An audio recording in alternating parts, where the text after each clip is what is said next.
ఓం కామాఖ్యే వరదే దేవి నీలపర్వతవాసిని తం దేవి జగన్మాత యోని ముద్రే నమోస్తుతే.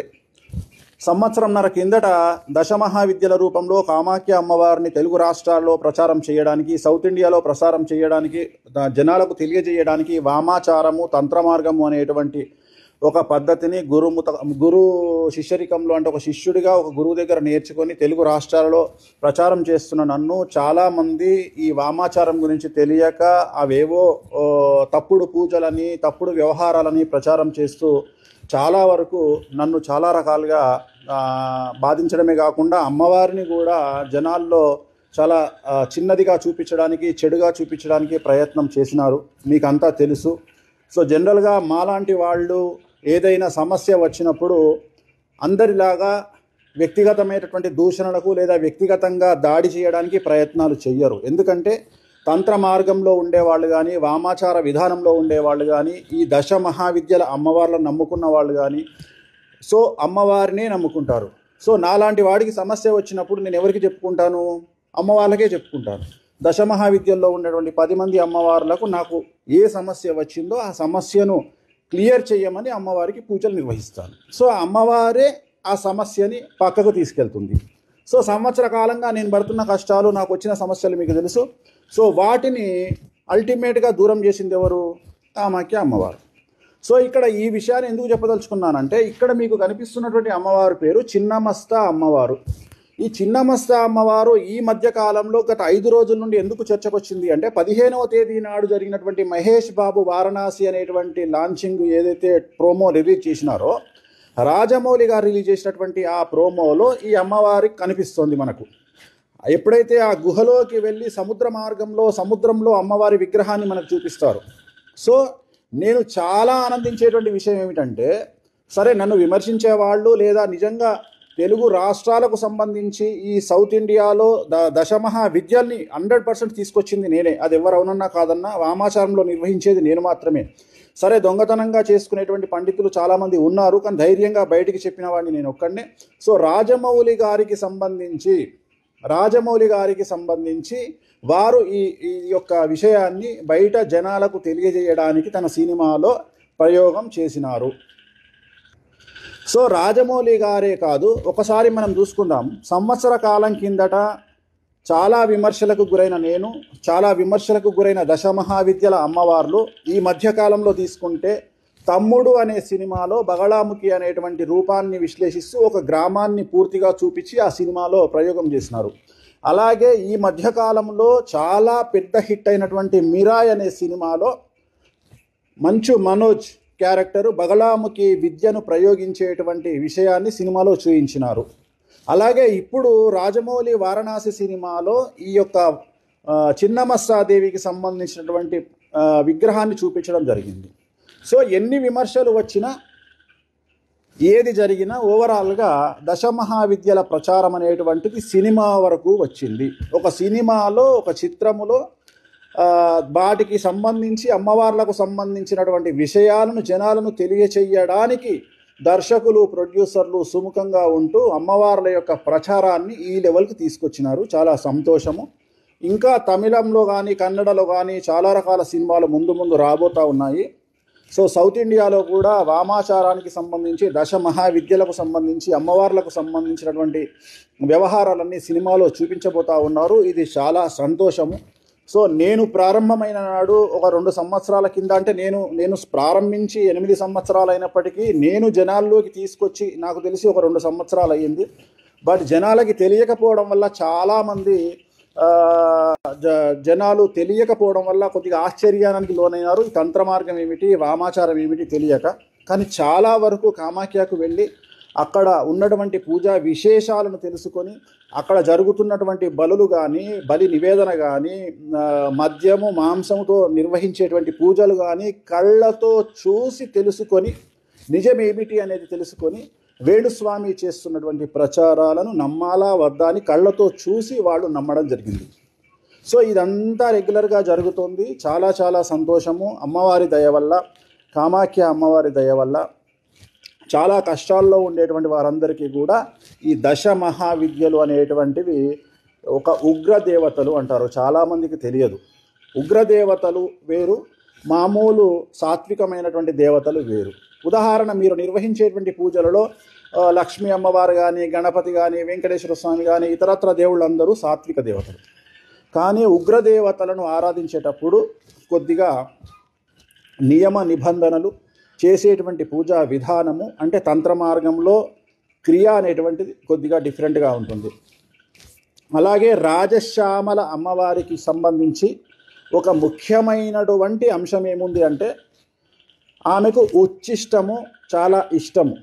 ఉచ్చిష్టము అంటే ఎంగిలి, అంటే ఎవరైతే సాధకుడు పూజ నిర్వహిస్తున్నాడో అతను చేసేటువంటి హోమంలో కానీ, యాగములో కానీ తను తినేటువంటి పదార్థము తన చేతితో తింటూ హోమాన్ని చేయడం అమ్మవారికి చాలా ఇష్టము. అంటే మరి ఎందుకు అంటే, మీరు ఇదే రామాయణంలో తీసుకుంటే శబరి ఇచ్చినటువంటి ఎంగిలి పళ్ళను రాముడు ఆస్వాదించినాడా లేదా? సో అలాంటిది ఇక్కడికి వచ్చేటప్పటికి ఎంగిలి చేతితో ఇచ్చేటువంటి ప్రసాదం మనం వేస్తున్నటువంటి పూజలో సామాగ్రి అమ్మవారు చాలా ఇష్టంగా తీసుకుంటారు. సో ఇది చాలా చాలా చాలా ముఖ్యమైనటువంటి అంశము. అలాగే మద్య మాంసాదులు ఇవన్నీ కూడా రెగ్యులర్గా పూజలో నిర్వహించేటువంటి తంతు. దీన్ని తంత్ర మార్గం అంటారు లేదా వామాచారం అంటారు. సో ఈ మధ్యకాలంలో జనాలందరూ కూడా ప్రతి విషయానికి ఒక డాక్టర్ దగ్గరికి వెళ్ళాలన్నా లేదా ఎక్కడికి వెళ్ళాలన్నా గూగుల్లో ఓపెన్ చేసి రివ్యూలు చూడడం కానీ, గూగుల్లో సెర్చ్ చేయడం కానీ జరుగుతుంది. సో మీరు ఎవరిని నమ్మొద్దు, ఇంక్లూడింగ్ వేణుస్వామి. సో వేణుస్వామి చెప్పింది నమ్మాల్సిన పని లేదు, తెలంగాణలో ఆంధ్రప్రదేశ్లో ఉండే పండితులు చెప్పాల్సిన పని లేదు, ఎవరు చెప్పాల్సిన పని లేదు. మీ దగ్గర ఆండ్రాయిడ్ కానీ ఐఫోన్ కానీ ఉంది కదా, గూగుల్లోకి వెళ్ళిపోండి. వామాచార విధానము అని వికీపీడియా ఓపెన్ చేసుకోండి. సో వామాచార పూజ అంటే ఏందో మీరే తెలుసుకోండి. అలాగే కామాఖ్య టెంపుల్ అంటే ఏందో మీరే తెలుసుకోండి. సో దశమహావిద్యలు అంటే ఏందో మీరే తెలుసుకోండి. దశమహావిద్యల్లో రాజశ్యామల, బగాలముఖి, తార, చిన్నమస్త, ధూమావతి, భైరవి, మీకు సంబంధించి భువనేశ్వరి ఏ అమ్మవారి పేరైనా గూగుల్లో టైప్ చేయండి, వికీపీడియా ఓపెన్ చేసుకోండి, పూజా విధానం ఎలా జరుగుతోంది అనేది తెలుసుకునే ప్రయత్నం చేయండి. సో చాలా క్లియర్గా, అంటే వేరే వాళ్ళ మాటల్ని నమ్మకండి, నన్ను కూడా నమ్మకండి. మీరే ఓపెన్ చేసుకొని, మీరే హ్యాపీగా ఓపెన్ చేసుకొని మీరే చెక్ చేసుకోండి. సో ఈ అమ్మవారి పూజల పట్ల జరుగుతున్నటువంటి ఒక చెడు ప్రచారాన్ని మీరు అర్థం చేసుకోండి. చాలామంది పండితులు కానీ, జ్యోతిష్యులు కానీ, బ్రాహ్మిన్స్ కానీ ఎందుకు దొంగతనంగా చేస్తున్నారు అంటే, దొంగతనంగా చేయడానికి గల కారణం ఈ పూజల్లో మద్యమాంసాదుల నివేదన జరుగుతుంది. సో ప్రస్తుత దేశ కాలమాన పరిస్థితులను బట్టి ఎక్కడైతే మద్యమాంసాదులు వినియోగింపబడతాయో అదేదో తప్పుడు లేకుంటే తప్పు అనే విధంగా చాలామంది భయపడి దొంగచాటుగా ఈ పూజను నిర్వహిస్తున్నారు. ఓపెన్గా దమ్ముతో ధైర్యంగా మద్యమాంసాదులు ఉంటాయని చెప్పిన ఏకైక వ్యక్తి సౌత్ ఇండియాలో వేణుస్వామి, నేను ఒక్కడిని. అలాగే మాకు దశమహావిద్యల్లో కానీ, తంత్రమార్గంలో కానీ, వామాచారంలో కానీ, పంచమకారాల్లో వినియోగించేటువంటి వస్తువులను, వాటి విధానాన్ని, వాటిని ఎలా వినియోగించాలి అనేటువంటి విధానాన్ని గురుముఖతః మేము వాళ్ళ ద్వారా తెలుసుకొని దాన్ని ఎలా వినియోగం చేయాలో అలా వినియోగం చేస్తాం. సో చాలామంది ఒక చెడు ఆలోచనతో, దుర్బుద్ధితో కనుక ఆలోచన చేసినట్లయితే అమ్మవారు వాళ్లకు తగినటువంటి గుణపాఠాన్ని, శాస్తిని చేస్తుంది. మరీ ముఖ్యంగా గుర్తుంచుకోండి, దశమహావిద్యలు చేసేటువంటి పండితులకు కానీ, వామాచార మార్గంలో వెళ్ళేవాళ్ళు కానీ, అలాగే బగళాముఖి, చిన్నమస్త అమ్మవారిని పూజించేవాళ్ళు కానీ, అలాగే అన్నిటికంటే ముఖ్యం ఎవరి జాతకంలోనైతే రాహు ఉచ్చలో ఉంటాడో, అంటే లగ్నంలో కానీ, 2లో కానీ, 7లో కానీ, 10లో కానీ, 11లో కానీ రాహు ఉన్న వాళ్ళ జోలికి వెళ్ళకండి. వాళ్ళు ఊరుకున్న దశమహావిద్యల అమ్మవార్లు ఊరుకోరు. సో ఎక్కడ మీకు మేబీ మనకున్నటువంటి కోపము అమ్మవార్లకు ఉండకపోవచ్చు. అంటే ఉదాహరణ, మనకు ఉన్నటువంటి శత్రువు 10 రోజుల్లో ఏదో కావాలి, అమ్మవారు విల్ టేక్ టైం. సో అది 6 నెలల, సంవత్సరమా, 11 నెలల, ఎవరికి జరగాల్సిన శాస్తి వాళ్ళకు జరుగుతుంది. కాబట్టి చెడు ప్రచారాలని చేయకండి. మరీ ముఖ్యంగా వామాచారం గురించి మీరే తెలుసుకోండి. పండితులకు చెప్తా ఉన్నా, మీకు తెలియకపోతే తెలియనట్లుగా ఉండండి. అనవసరంగా జనాల్ని కన్ఫ్యూజ్ చేయకండి.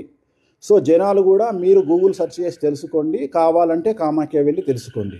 ఇక అన్నిటికంటే ముఖ్యమైనది, రాజమౌళి గురించి కాంట్రవర్సీ జోలికి నేను వెళ్ళడం లేదు. రాజమౌళి దేవుణ్ణి నమ్ముతాడా నమ్మడా, రాజమౌళి హిందువా క్రిస్టియనా ముస్లిమా నాకు అనవసరము. సో నేను చెప్పదలుచుకున్న పాయింట్ ఏంటంటే ఆయన చేస్తున్నటువంటి సినిమాలో చిన్నమస్త అమ్మవారిని పూజించాడు కాబట్టి ఈ దశమహావిద్యలకు ఎవరైతే టర్న్ అవుతారో, ఈ దశమహావిద్యలు లేదా వామాచార తంత్ర మార్గంలో ఎవరైతే వెళ్తారో వాళ్ళ విషయంలో కాంట్రవర్సీస్ అనేవి చాలా ఎక్కువగా ఉంటాయి. ఎగ్జాంపుల్ వేణుస్వామి. సో ఇప్పుడు నెక్స్ట్ చూస్తే మీరు మిరాయి సినిమా ఎవరు చేశారు? మనోజ్.